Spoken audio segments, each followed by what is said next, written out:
Yes guys, hindi yan fake news. For today's video, dadalhin ko kayo sa lugar na makakamura kayo at sigurado mapapamura kayo sa mga presyo. Pero bago ang lahat guys, baka naman makakahingi ng pabor sa inyo. Pa-follow naman po ako sa FB ko, pambili lang po ng gatas.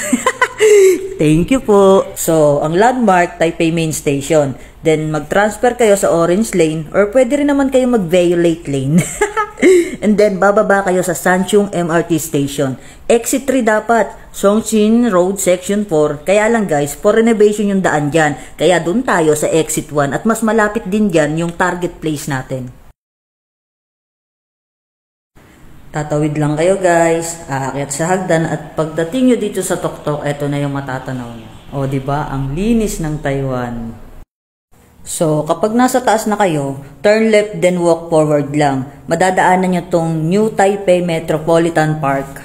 Sige lang, diretso lang lakad hanggang matuntun nyo yung bridge na yan, nasa ilalim na ng tambakan or ukay-ukay. Madali lang naman mahanap to guys, basta nakita nyo yung parking area ng mga taxi, dun na yung tambakan. Marami talaga nagtitinda dito guys, lalo na kapag weekends. At kapag nadjingle kayo o napupoops, no need to worry kasi may CR naman dito.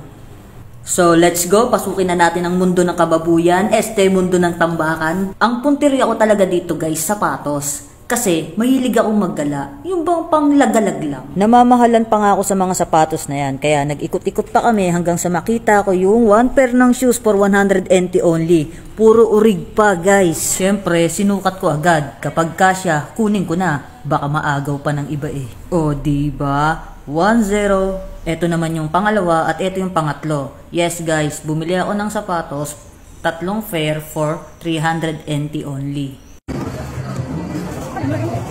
Lopan, Sangga.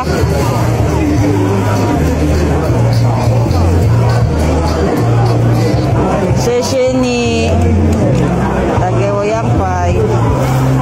So, pakikitaan ko kayo ng iba pang mga tinda dito, pero hindi ko lalahatin na kasi baka maumay kayo.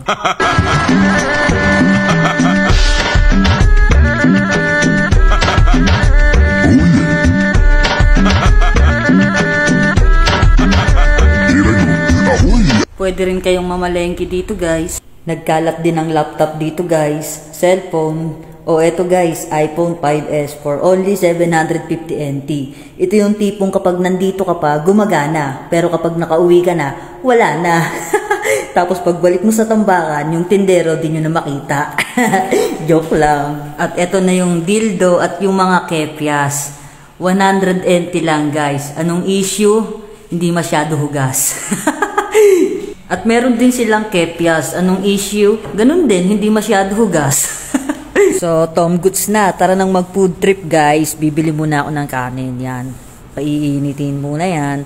Tsaka ako dadalhin dun sa buto-butuhan. Marami ding tinda dito guys. Kaya hindi naman kayo magugutuman.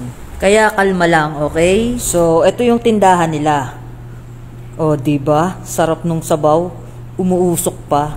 Advice ko nga pala sa inyo guys. Magbaon kayo ng patis, sili, tapos sinigang sa sampalok mix para mas the best yung lasa. Okay naman yung lasa neto, pero diba, mas the best pa rin yung panlasang Pinoy. 80 NT nga pala per bowl nito guys. Di kayo mabibitin sa sabaw kasi ang laki ng mangkok.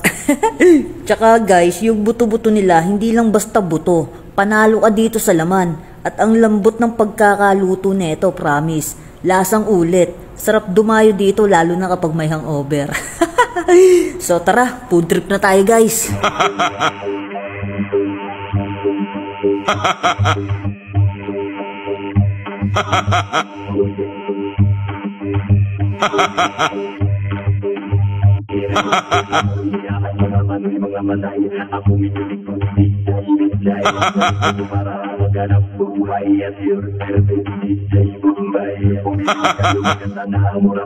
Ito ang aking mga panita.